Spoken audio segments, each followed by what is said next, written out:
paham emosinya dan bisa menggunakannya secara pas. Baik untuk membereskan dirinya maupun saat berhubungan dengan orang lain. Kuncinya di sini. Yang pertama apa? Self-awareness, kesadaran diri. Mampu mengenali dirinya, mengenali emosinya, dorongan jiwanya, dan juga efeknya.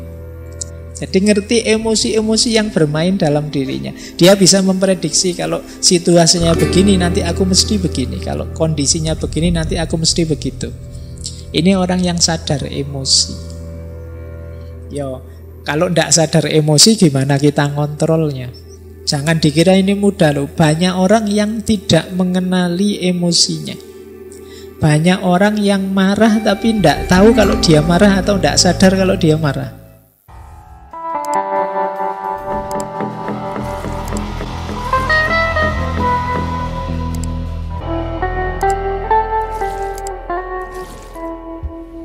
Assalamualaikum warahmatullahi wabarakatuh. Baik, bismillah kita mulai.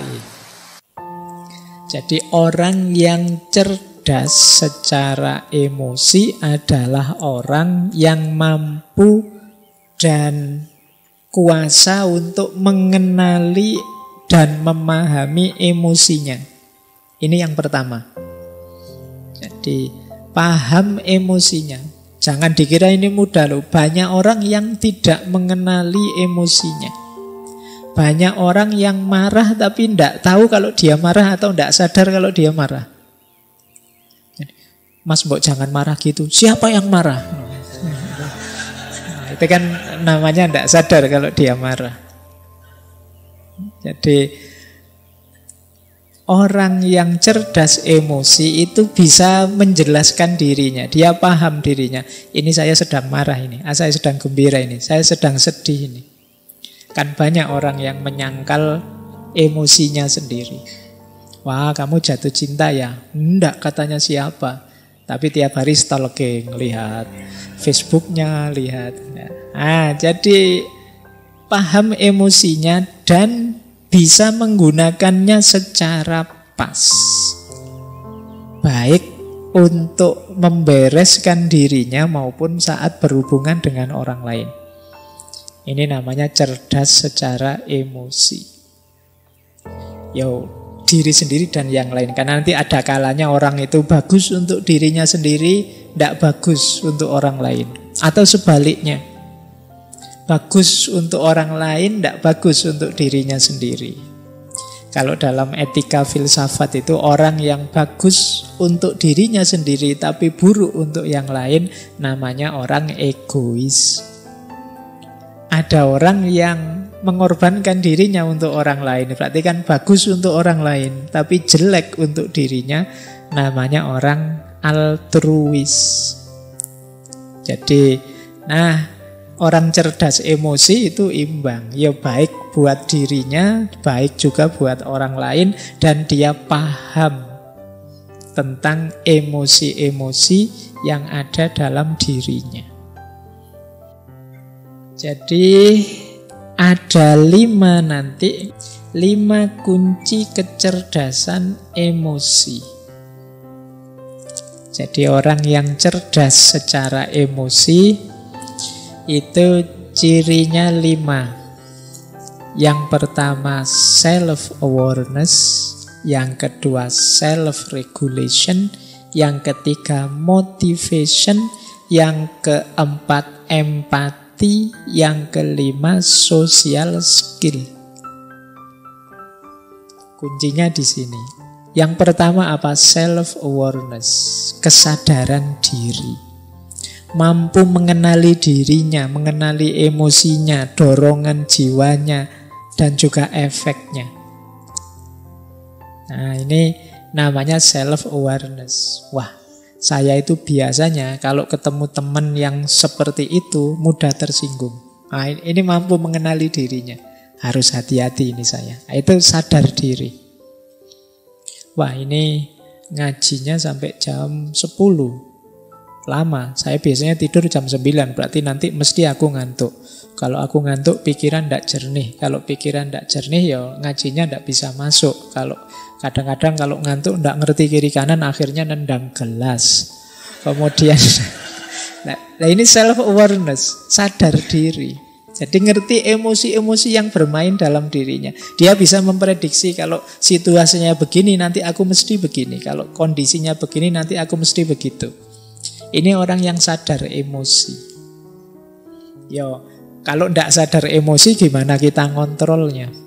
Kecerdasan emosi itu kan secara umum bagaimana kita mengontrol emosi kita lah. Kalau kita tidak tahu yang dikontrol apa kan ya berat. Jadi yang pertama ini self-awareness, sadar emosi. Yang kedua, setelah sadar apa? Self-regulation, ngontrol. Nah, kalau tadi sadar menerima, kalau ini ngontrol. Saya tahu ngobrol dengan orang kayak gini ini mesti membuat mangkel, membuat tersinggung, tapi saya tahanlah. Saya tidak marah, sing waras ngalah wis tidak apa-apa. Nah, ini namanya mampu, orang yang cerdas emosi. Hari ini kan sulit kita untuk bisa mengontrol ini. Kalau menyadari mungkin mudah ya, tapi ngontrol ini berat. Apalagi dorongan untuk yang negatif-negatif yang sudah sering kita lakukan. Biasanya orang itu kalau punya kebiasaan kok negatif itu kan sulit mengubahnya. Akhirnya apa? Mencari alasan agar yang ini sebenarnya negatif terus jadi positif. Jadi mencari alasan agar yang negatif-negatif tadi terus jadi positif. Bukan mengubah yang negatif jadi positif. Yang dicari alasannya saja. Nah ini berarti bukan self-regulation. Jadi misalnya biasanya rajin ngaji sih, tapi sekarang kok males ngaji ya. Nah, terus dicari alasan, males ngaji. Ngaji itu kan sunnah, ndak wajib. Wong saya juga bukan ahli Al-Quran, wong ya bukan hafid, bukan. Jadi ya ndak masalah lah. Yang penting kan masih sholat, masih syahadat. Nah, ini namanya bikin alasan untuk kebiasaan yang sebenarnya kita tahu itu negatif. Ini ciri orang yang ndak bisa self-regulation. Jadi itu kedua. Jadi kemampuan mengontrol, mengalahkan emosi dan dorongan jiwa yang negatif. Ini negatif, saya tidak usah lah. Misalnya buka HP, kok isinya begitu-begitu ya, ada gambar-gambar, ada video. Ini negatif, aku tidak usah lah. Jadi bukan malah, wah ini saya tidak sengaja loh ya, buka-buka sendiri loh, ini tidak begitu. Yang tidak sengaja kan tidak ada dosanya, salahnya sendiri yang upload. Ini bukan, ya enggak, itu namanya cari alasan. Kalau sudah tahu buruk ya kita tahan diri. Nah ini namanya kemampuan emosi. Jadi kecerdasan emosi untuk melakukan self-regulation. Yang ketiga motivation. Motivation ya melakukan sesuatu dari dalam, bukan karena dorongan atau pamrih dari luar. Saya mau sih Pak rajin, asal imbalannya apa? Kalau masih ada asal imbalannya apa, berarti belum motivation, belum termotivasi, masih berpamrih. Jadi orang yang cerdas secara emosi, seperti saya jelaskan tadi, dia bisa memotivasi dirinya, tidak menunggu dimotivasi orang. Gak sering ada teman-teman mahasiswa itu ketemu saya, gimana ya Pak caranya biar saya rajin membaca? Gimana ya Pak caranya biar saya tekun kalau nulis gimana? Ini sebenarnya hubungannya dengan memotivasi diri. Loh kalau kamu tahu itu baik, itu manfaat, mbok sudah dirimu agak dipres sedikit, agak dipaksa sedikit untuk melakukan itu. Itu namanya motivasi, motivation. Jadi ini penting. Karena kadang-kadang untuk sesuatu yang free kita keluar high cost. Sesuatu yang sebenarnya bisa kita hidupkan langsung, kita perlu pendorong yang mahal untuk diri kita. Nah, ini yang ketiga. Yang keempat, empati. Orang yang cerdas secara emosional itu daya empatiknya tinggi. Empati itu kalau dalam bahasa Inggris kadang pakai istilah transposisi. Kemampuan kita berposisi di depan orang lain. Misalnya Saya melihat teman-teman yang ngaji di sana, wah seandainya saya teman-teman mahasiswa yang ngaji dalam waktu 2 jam melotot ke sini terus, dalam itu mesti capek ya mesti. Kalian juga begitu. Wah aku kalau di posisinya Pak Faiz gitu, 2 jam ngomong terus, oh itu apa ya? Ini namanya empatik namanya, gitu loh. Jadi kemampuan kita memposisikan diri di posisi orang lain. Seandainya aku seperti dia yang sedang sayang-sayangnya kok terus ditinggal. Mestinya ya sedih hatiku mestinya. Nah, ini namanya kemampuan empatik. Nggak ingin aku menertawai dia tapi kok ya kasihan ya. Kalau aku di posisi dia ya, itu namanya empati.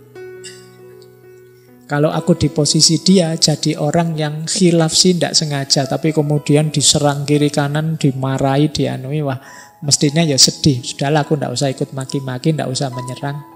Ini namanya empati. Jadi kemampuan memposisikan diri di posisi orang lain. Ini akan jadi kunci nanti dalam hubungan sosial. Nah, yang kelima, social skill. Social skill ini kemampuan menata hubungan, membangun jaringan dengan orang lain.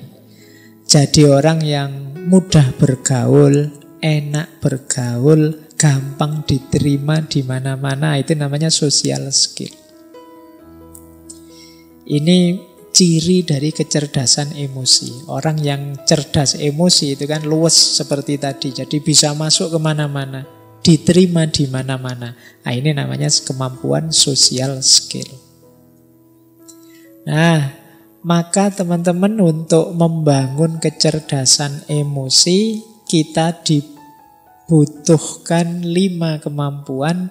Yang pertama self-awareness, yang kedua self-regulation, yang ketiga motivation, yang keempat empati, yang kelima social skill.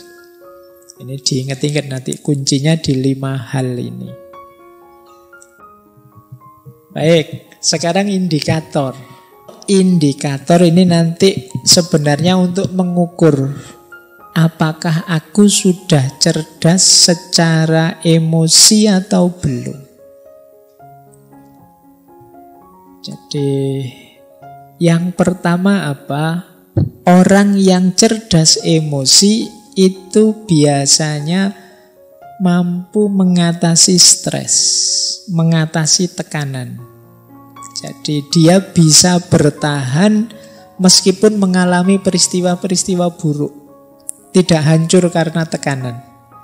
Yo masalah banyak sih, problem banyak.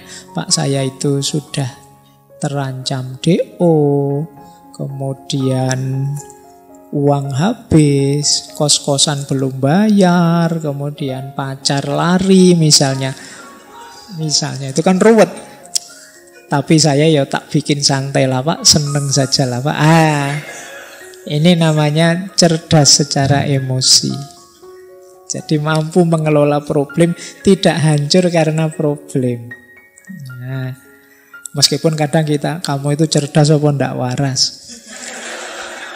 Ya masalah sebesar itu kok cengenges-cengenges. Jadi, tapi memang di antara cirinya orang cerdas emosi itu mampu mengatasi stres. Dia tangguh. Yang kedua, daya tahan dirinya kuat. Jadi mampu menahan diri. Saya siap melekan hari ini demi besok tulisanku selesai. Ini kemampuan daya tahan diri. Jadi melekan itu kan tidak enak, tapi aku siap menahan tidak enak sebentar demi kenyamanan yang lebih besar nanti. Ini orang cerdas emosi. Sudahlah, saya tahan saja dimarah-marahi dosen, yang penting nanti ditandatangani lah. Ini lumayan emosimu, cerdas secara emosi. Paling nanti dosennya lah ya bosen-bosen sendiri sama saya. Lama-lama ya ditandatangani. Nah ini ciri kedua. Jadi orang yang cerdas emosi itu punya daya tahan diri yang bagus. Punya ketangguhan, keuletan, kesabaran mengikuti proses. Saya tahu tidak ada yang instan, maka ya saya ikuti prosesnya. Ini mampu mengendalikan diri. Yang ketiga, orang cerdas emosi itu mampu mengelola suasana hati seperti yang dia inginkan. Biasanya orangnya tenang. Ada masalah ya, tapi bukan berarti aku harus gelisah. Ada problem ya, kadang-kadang ya sedih, kadang-kadang ya ruwet hidup ini, tapi ya tenang. Nah, kalau bahasanya agama kan mutmainnah.